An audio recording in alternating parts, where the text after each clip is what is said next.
बृहस्पतिवार व्रत कथा, पूजा विधि व आरती सहित। बृहस्पतिवार व्रत की विधि। इस दिन बृहस्पतेश्वर महादेव जी की पूजा होती है। दिन में एक समय ही भोजन करें, पीले वस्त्र धारण करें, पीले पुष्पों को धारण करें। भोजन भी चने की दाल का होना चाहिए, नमक नहीं खाना चाहिए।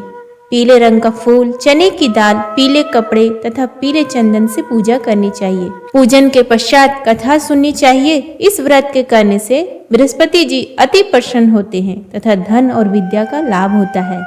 स्त्रियों के लिए यह व्रत अति आवश्यक है। इस व्रत में केले का पूजन होता है।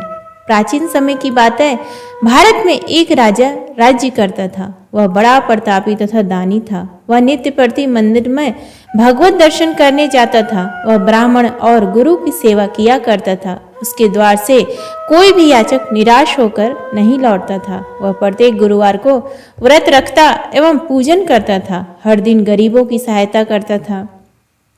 परंतु यह सब बातें उसकी रानी को अच्छी नहीं लगती थी।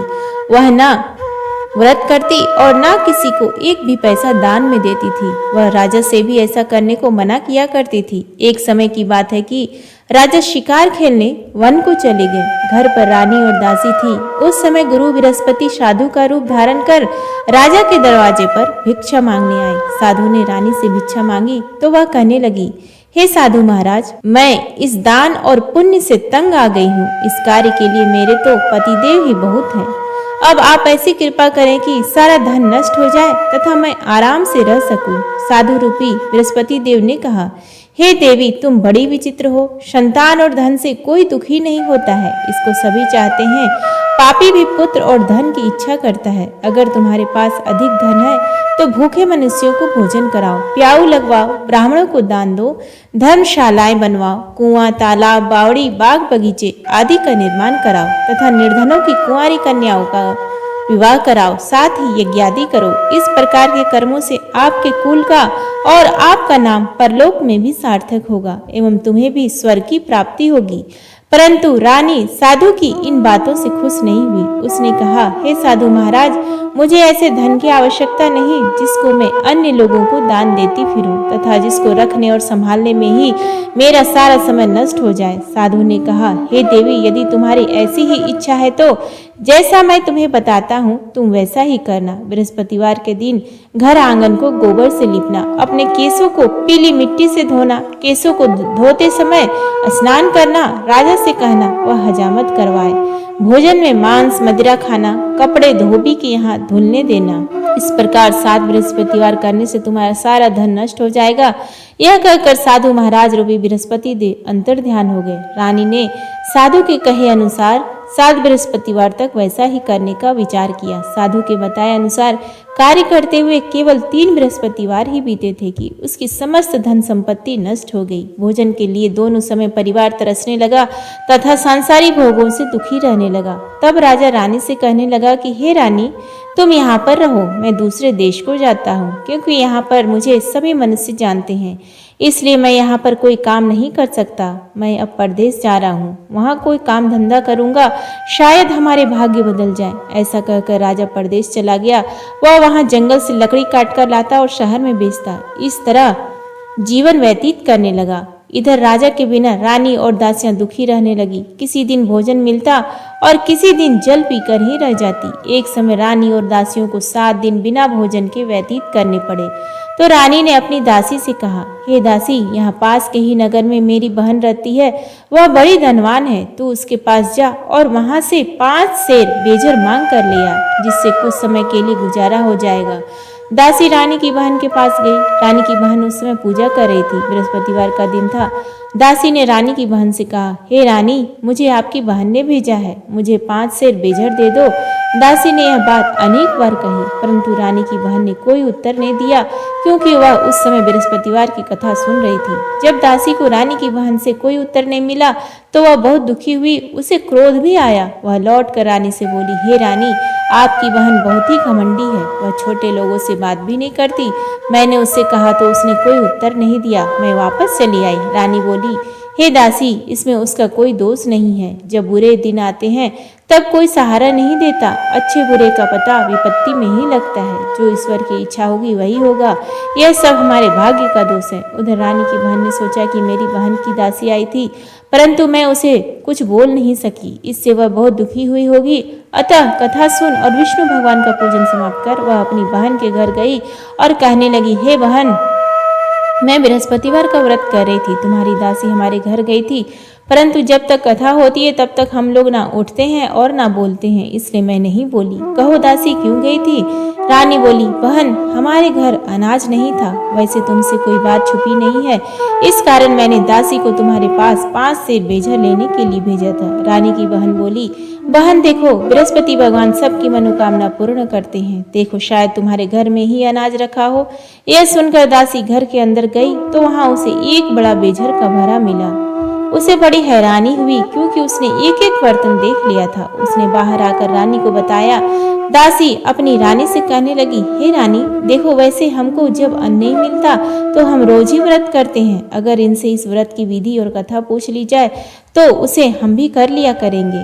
दासी के कहने पर रानी ने अपनी बहन से बृहस्पतिवार व्रत के बारे में पूछा। उसकी बहन ने बताया, हे रानी बहन, बृहस्पतिवार को सूर्योदय से पूर्व उठकर स्नान करके बृहस्पतिवार का व्रत करना चाहिए, लेकिन उस दिन सिर नहीं धोना चाहिए। बृहस्पतिवार के व्रत में चने की दाल और मुनक्कों से विष्णु भगवान का केले के वृक्ष की जड़ से पूजन करें तथा दीपक जलाएं। उस दिन एक ही समय भोजन करें। भोजन पीले खाद्य पदार्थ का करें तथा कथा सुने। इस प्रकार करने से गुरु भगवान प्रसन्न होते हैं, अन्न पुत्र धन देते हैं। इस तरह व्रत और पूजन की विधि बताकर रानी की बहन अपने घर लौट आई। रानी और दासी दोनों ने निश्चय किया कि वे बृहस्पति देव भगवान का पूजन जरूर करेंगी। 7 दिन बाद जब बृहस्पतिवार आया तो उन्होंने व्रत रखा। घुड़साल में जाकर चना और गुड़ बीन लाई तथा उसकी दाल से केले की जड़ में विष्णु भगवान का पूजन किया। अब भोजन कहाँ से आए? दोनों बड़ी दुखी हुई, परंतु उन्होंने व्रत किया था, इस कारण बृहस्पति देव भगवान प्रसन्न थे। वे एक साधारण व्यक्ति के रूप में 2 थालों में सुंदर पीला भोजन लेकर आए और दासी को देकर बोले, हे दासी, यह भोजन तुम्हारे और रानी के लिए है, तुम दोनों करना। दासी भोजन पाकर बड़ी प्रसन्न हुई और रानी से बोली, रानी जी, भोजन कर लो। रानी को भोजन आने के बारे में कुछ पता नहीं था, इसलिए वह दासी से बोली, जा तू ही भोजन कर, क्योंकि तू हमारी व्यर्थ में हंसी उड़ाती है। दासी बोली, एक व्यक्ति अभी भोजन दे गया है। रानी कहने लगी, वह भोजन तेरे लिए ही दे गया है, तू ही भोजन कर। दासी ने कहा, वह व्यक्ति हम दोनों के लिए 2 थालों में भोजन दे गया है, इसलिए मैं और आप दोनों ही साथ साथ भोजन करेंगे। फिर दोनों ने गुरु भगवान को नमस्कार कर भोजन प्रारंभ किया। उसके बाद से वे प्रत्येक बृहस्पतिवार को गुरु भगवान का व्रत और पूजन करने लगी। बृहस्पति भगवान की कृपा से उनके पास धन हो गया, परंतु रानी फिर पहले की तरह से आलस्य करने लगी। तब दासी बोली, देखो रानी, तुम पहले भी इस प्रकार आलस्य करती थी, तुम्हें धन के रखने में कष्ट होता था, इस कारण सभी धन नष्ट हो गया। अब गुरु भगवान की कृपा से धन मिला है तो फिर तुम्हें आलस्य होता है। बड़ी मुसीबतों के बाद हमने यह धन पाया है, इसलिए हमें दान पुण्य करना चाहिए। तुम भूखे मनुष्यों को भोजन कराओ, प्याऊ लगवाओ, ब्राह्मणों को दान दो, कुआं, तालाब, बावड़ी आदि का निर्माण करवाओ, मंदिर पाठशाला बनवाकर दान दो, कुंवारी कन्याओं का विवाह करवाओ। धन को शुभ कार्यों में खर्च करो, जिससे तुम्हारे कुल का यश बढ़े तथा स्वर्ग प्राप्त हो और पितृ प्रसन्न हो। दासी की बात मानकर रानी ने इसी प्रकार के कर्म करने प्रारंभ किए, जिससे उनकी काफी यश फैलने लगा। एक दिन रानी और दासी आपस में विचार करने लगी कि न जाने राजा किस दशा में होंगे, उनकी कोई खोज खबर नहीं है। गुरु भगवान से उन्होंने प्रार्थना की और भगवान ने रात्रि में राजा को स्वप्न में कहा, हे राजा, उठ, तेरी रानी तुझको याद करती है, अब अपने देश को लौट जा। राजा प्रातःकाल उठकर जंगल से लकड़ियां काट कर लाने के लिए जंगल की ओर चल पड़ा। जंगल से गुजरते हुए सोचने लगा, रानी की गलती से कितने दुख भोगने पड़े, राजपाट छोड़कर उसे जंगल में आकर रहना पड़ा। जंगल से लकड़ियां काट कर उन्हें बेचकर गुजारा करना पड़ा। उसी समय उस जंगल में बृहस्पति देव एक साधु का रूप धारण कर आए और राजा के पास आकर बोले, हे लकड़हारे, तुम इस सुनसान जंगल में किस चिंता में बैठे हो, मुझे बतलाओ। यह सुन राजा के नेत्रों में जल भर आए और साधु की वंदना कर बोला, हे प्रभु, आप सब कुछ जानने वाले हैं। इतना कहकर राजा ने साधु को अपनी संपूर्ण कहानी सुना दी। महात्मा तो स्वभाव से ही दयालु होते हैं। वे राजा से बोले, हे राजन, तुम्हारी पत्नी ने बृहस्पति देव के प्रति अपराध किया था, था जिसके कारण तुम्हारी यह दशा हुई है। अब तुम किसी प्रकार की चिंता मत करो, भगवान तुम्हें पहले से अधिक धन देंगे। देखो तुम्हारी पत्नी ने बृहस्पतिवार का व्रत करना प्रारंभ कर दिया है। अब तुम भी बृहस्पतिवार का व्रत करके चने की दाल व गुड़ और जल को लोटे में डालकर केले के पत्ते से भगवान विष्णु का पूजन किया करो। फिर कथा कहो या सुनो, भगवान तुम्हारी सब मनोकामनाओं को पूर्ण करेंगे। साधु को प्रसन्न देखकर राजा बोला, हे प्रभु, मुझे लकड़ी बेचकर इतना पैसा भी नहीं बचता जिससे भोजन करने के उपरांत कुछ बचा सकूं। मैंने रात्रि में अपनी रानी को व्याकुल देखा है। मेरे पास कोई साधन नहीं जिससे समाचार जान सकूं। फिर मैं बृहस्पतिवार की कौन सी कहानी कहूँ या सुनूं? मुझको तो कुछ भी मालूम नहीं है। साधु ने कहा, हे राजा, तुम किसी बात की चिंता मत करो। बृहस्पतिवार के दिन तुम रोजाना की तरह लकड़ियां लेकर शहर में जाओ। तुम्हें रोज से दोगुना धन प्राप्त होगा जिससे तुम भली भांति भोजन कर लोगे तथा बृहस्पति देव की पूजा का सामान भी आ जाएगा। बृहस्पति देव की कथा इस प्रकार है। प्राचीन काल में एक बहुत ही निर्धन ब्राह्मण था। उसके कोई संतान नहीं थी। वह नित्य पूजा पाठ करता, परंतु उसकी स्त्री बहुत ही मालिनता के साथ रहती थी। वह न स्नान करती और न किसी देवता का पूजन करती। प्रातःकाल उठते सर्वप्रथम भोजन करती, बाद में कोई अन्य कार्य करती। ब्राह्मण देवता बहुत दुखी रहते थे। पत्नी को बहुत समझाते किंतु उसका कोई परिणाम न निकलता।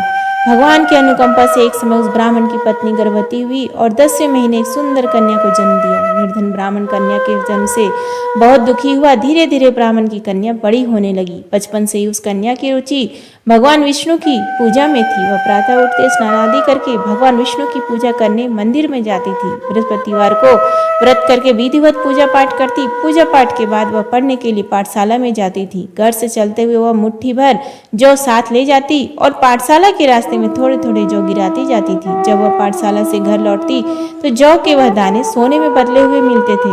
लड़की सभी सोने के दाने बीन लाती थी। एक दिन जब वह सोने के दानों को साफ कर रही थी तो उसकी माँ ने कहा, बेटी, सोने के दाने साफ करने के लिए सोने का सूप भी होना चाहिए। अगले दिन बृहस्पतिवार था। उसने भगवान बृहस्पति देव की पूजा करते हुए प्रार्थना की, हे भगवान, यदि मैंने आपका व्रत विधिवत किया हो तो मुझे सोने का सूप दे दो। भगवान बृहस्पति देव ने उसकी मनोकामना पूरी करने का वचन दिया। पाठशाला से लौटते समय उसे रास्ते में सोने का सूप पड़ा हुआ मिला। घर लौटकर सोने का सूप अपनी माँ को दिखाकर वह सोने के दाने साफ करने लगी। उसी समय नगर का राजकुमार उसके घर के पास से गुजरा। उस सुंदर लड़की को सोने के सूप में जौ साफ करते देखकर राजकुमार उस पर मोहित हो गया। महल में लौटकर राजकुमार ने राजा से उस लड़की से विवाह करने की इच्छा प्रकट की। तो राजा ने ब्राह्मण को महल में बुलाकर राजकुमार से उसकी लड़की के विवाह करने की बात कही। ब्राह्मण तैयार हो गया। धूमधाम से उस लड़की का विवाह राजकुमार से हो गया। दुल्हन बनकर ब्राह्मण की लड़की महल में चली गई। लड़की के चले जाने से ब्राह्मण फिर निर्धन हो गया। उसे कई कई दिन भोजन भी नहीं मिलता था। बहुत दुखी होकर ब्राह्मण एक दिन अपनी लड़की के पास गया। अपने पिता से निर्धनता का समाचार सुनकर उसे बहुत सा धन देकर पिता को विदा किया। उस धन से ब्राह्मण के कुछ दिन तो आराम से गुजर गए, लेकिन जल्दी ही फिर भूखों मरने की हालत हो गई। ब्राह्मण अपनी लड़की से धन लेने के लिए फिर महल में पहुंचा। लड़की ने पिता की बुरी हालत देखकर कहा, पिताजी, आखिर आप कब तक मुझसे धन लेकर जीवन यापन करेंगे? आप कोई ऐसा उपाय क्यों नहीं करते जिससे आपका घर धन संपत्ति से भर जाए? ब्राह्मण ने कहा, मैं तेरी माँ को बहुत समझा लिया, पर उसकी समझ में कुछ नहीं आता। उसका फूहड़पन नष्ट हो तो घर की निर्धनता भी दूर हो जाए। तब कुछ सोचकर लड़की ने पिता से कहा, पिताजी, आप कुछ दिनों के लिए माँ को मेरे पास छोड़ जाओ।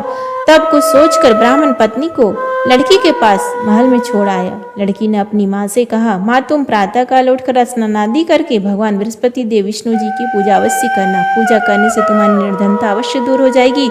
लेकिन उसकी माँ ने उसकी कोई बात नहीं मानी। तब क्रोधित होकर लड़की ने अपनी माँ को एक कक्ष में बंद कर दिया। सूर्योदय के समय माँ को उठाकर जबरदस्ती उसे स्नान कराया और फिर मंदिर में ले जाकर भगवान बृहस्पति देव की पूजा कराई। कुछ दिनों तक ऐसा करने से माँ की बुद्धि में परिवर्तन हुआ और वह स्वयं बृहस्पतिवार का व्रत रखने लगी। उससे व्रत रखने से ब्राह्मण के घर में भगवान विष्णु के अनुकंपा से धन की वर्षा होने लगी। दोनों पति पत्नी धन संपत्ति पाकर आनंद पूर्वक जीवन यापन करते हुए विष्णु धाम को चले गए। लकड़हारा बने राजा ने उन साधु से भगवान बृहस्पति देव की कथा सुनकर बृहस्पतिवार का व्रत करके भगवान विष्णु की पूजा की। उस दिन से उसके सभी क्लेश दूर हो गए। लेकिन अगले बृहस्पतिवार को कामकाज में अधिक व्यस्त रहने के कारण उसने भगवान बृहस्पति देव का व्रत नहीं किया था। भगवान बृहस्पति देव लकड़हारे से क्रोधित हो गए और उसे भूल की सजा दी। उस दिन नगर के राजा ने नगर में घोषणा करके सबको सूचित किया, प्रत्येक नागरिक मेरे महल में भोजन करने आए, जो नहीं आएगा उसे अपराधी मानकर भारी दंड दिया जाएगा। लकड़हारे लकड़हारा बने राजा ने उस नगर के राजा की घोषणा तो सुनी, लेकिन जंगल से लकड़ी काट कर लाने और उन्हें बेचने में देर हो जाने के कारण वह समय पर भोजन में नहीं जा सका। अतः राजा के सैनिक लकड़हारे को पकड़कर महल में ले गए। राजा ने उसे महल के एक कक्ष में बैठाकर भोजन कराया। उस कक्ष में एक खूंटी पर रानी का सोने का हार लटका हुआ था। लकड़हारा अकेला उस कक्ष में भोजन कर रहा था। तभी उसने एक आश्चर्यजनक घटना घटती देखी। देखते ही देखते वह खूंटी हार को निगल गई। थोड़ी देर के बाद राजा ने हार को गायब देखा तो लकड़हारे को कारावास में डलवा दिया। लकड़हारा मन ही मन अपने भाग्य को कोसने लगा। तभी उसे जंगल में मिले साधु को स्मरण हो आया। थोड़ी देर में भगवान बृहस्पति देव सन्यासी के रूप में उसके सामने प्रकट हुए और कहा, हे लकड़हारे, तूने भगवान बृहस्पति देव की पूजा नहीं की, इसी कारण तुम्हें कष्ट हुआ है। लेकिन अब चिंता मत करो, बृहस्पतिवार के दिन कारागार के दरवाजे पर तुम्हें कुछ पैसे पड़े हुए मिलेंगे। उन पैसों से भगवान बृहस्पति देव का व्रत करके उनकी पूजा करोगे तो तुम्हारे सब दुख नष्ट हो जाएंगे। बृहस्पतिवार के दिन दरवाजे पर पड़े मिले पैसों से चने और गुड़ मंगाकर लकड़हारे ने बृहस्पतिवार की कथा कही। तो भगवान बृहस्पति देव ने प्रसन्न होकर उस नगर के राजा को स्वप्न में लकड़हारे को कारागार से मुक्त करने को कहा। सुबह राजा ने अपने कक्ष में आकर देखा तो खूंटी पर रानी का हार टंगा हुआ था। राजा ने लकड़हारे को मुक्त कर दिया और उसे धन और आभूषण देकर विदा कर दिया। लकड़हारा बना राजा उस नगर के से चलकर अपने नगर में पहुंचा तो उस नगर में कुएं, धर्मशाला, बाग बगीचे देखकर बहुत प्रसन्न हुआ। राजा ने किसी से पूछा, ये कुएं, धर्मशालाएं किसने बनवाई? सबने उसे बताया कि ये सब रानी और उसकी दासी ने बनवाए हैं। राजा ने महल में पहुंचा तो रानी ने उसका भव्य स्वागत किया। तब राजा ने निश्चय किया कि सप्ताह में एक बार तो सभी बृहस्पति देव का व्रत तथा पूजन करते हैं, परंतु मैं प्रतिदिन व्रत किया करूंगा तथा दिन में 3 बार कथा कहा करूंगा। अब राजा हर समय दुशाले में चने की दाल बांधे रहता था तथा दिन में 3 बार बृहस्पति देव की कथा कहता। कुछ दिनों के बाद राजा को अपनी बहन की याद आई। एक दिन घोड़े पर सवार होकर राजा अपनी बहन से मिलने चल दिया। अभी राजा नगर के बाहर पहुंचा ही था कि उसने कुछ लोगों को एक शव को ले जाते हुए देखा। राजा को स्मरण हो आया कि आज उसने किसी को बृहस्पति देव की व्रत की कथा नहीं सुनाई है। राजा ने उन लोगों को रोककर कहा, भाइयों, आप शव को ले जाने से पहले मुझसे बृहस्पति देव की कथा सुन लें। लोगों ने राजा पर क्रोधित होते हुए कहा, तुम पागल तो नहीं हो? लेकिन कुछ बड़े बूढ़े लोगों ने कहा, अच्छा भाई, साथ में चलते चलते तुम अपनी कथा भी सुना लो। राजा ने चलते हुए आधी कथा ही सुनाई थी कि शव हिलने लगा। राजा की पूरी कथा सुनाते ही शव उठकर बैठ गया। लोगों ने हैरानी से दांतों तले उंगली दबाई और अगले बृहस्पतिवार से भगवान बृहस्पति देव का व्रत करने व कथा सुनने का निश्चय कर लिया। अब घोड़े पर सवार राजा चलते हुए एक किसान के पास पहुंचा। किसान अपने खेत में हल चला रहा था। राजा ने कहा, अरे भाई, मुझसे बृहस्पतिवार की कथा सुन लो। किसान झुंझला कर बोला, अरे भाई, देख नहीं रहे, जितनी देर तक तुम्हारी कथा सुनूंगा उतनी देर में तो पूरे खेत में हल चला लूंगा। राजा निराश होकर चलने लगा। तभी किसान के बैल लड़खड़ाकर जमीन पर जा गिरे। किसान के पेट में भी जोरों का दर्द होने लगा। उस किसान की पत्नी जब खाना लेकर आई तो उसने किसान से इस बारे में पूछा। किसान ने घुड़सवार की पूरी कहानी सुनाई। किसान की पत्नी दौड़ती हुई राजा के पास पहुंचकर हाथ जोड़कर बोली, भैया, मैं तुम्हारी कथा सुनने को तैयार हूँ। राजा ने उसके साथ खेत पर पहुंचकर बृहस्पतिवार की कथा सुनाई। तभी बैल उठकर खड़े हो गए। किसान के पेट का दर्द भी तुरंत ठीक हो गया। राजा अपनी बहन के घर पहुंचा तो उसकी बड़ी आवभगत हुई। अगले दिन सुबह उठकर राजा ने देखा घर के सभी लोग भोजन कर रहे हैं। किसी भूखे को बृहस्पतिवार की कथा सुनाए बिना राजा भोजन नहीं करता था। उसने बहन से कहा, बहन, क्या घर में कोई ऐसा व्यक्ति है जिसने अभी तक भोजन न किया हो? उसकी बहन बोली, भैया, हमारे घर में तो क्या, आपको पूरे नगर में कोई ऐसा व्यक्ति नहीं मिलेगा जिसने सुबह सुबह भोजन नहीं किया हो। तब राजा ने बहन के घर से निकलकर उस नगर में बिना भोजन किए व्यक्ति की तलाश की। एक गडरिये के घर में उसका बेटा बीमार होने के कारण भूखा रह गया था। राजा ने उसको जाकर बृहस्पतिवार की कथा सुनाई। कथा सुनते गडरिये का बीमार बेटा बिल्कुल ठीक हो गया। सबने राजा की बहुत प्रशंसा की। एक दिन राजा ने अपनी बहन से कहा, बहन, अब हम अपने घर जाना चाहते हैं, तुम भी हमारे साथ चलो, कुछ दिन वहां रहकर लौट आना। राजा की बहन ने अपनी सास से पूछा तो सास ने ताने देते हुए कहा, बहू, मैके जाना हो तो अकेली जाना, मेरे पोतों को नहीं ले जाना। तुम्हारे भाई की कोई संतान नहीं है, कहीं तुम्हारी भाभी मेरे पोतों पर कोई जादू टोना ना कर दे। दूसरे कक्ष में बहन की सास की बातें सुनकर राजा दुखी मन से अकेला ही अपने घर लौट गया। रानी ने राजा से कहा, आप तो अपनी बहन को साथ लाने की बात कहकर गए थे, फिर बहन को साथ क्यों नहीं लाए? तब राजा ने दुखी होते हुए कहा, रानी हम निसंतान है, इसलिए कोई हमारे घर आना पसंद नहीं करता। रानी ने राजा को समझाया, हे प्राणनाथ, हमें बृहस्पति देव ने सब कुछ दिया है, अब भगवान बृहस्पति देव हमें संतान भी अवश्य देंगे।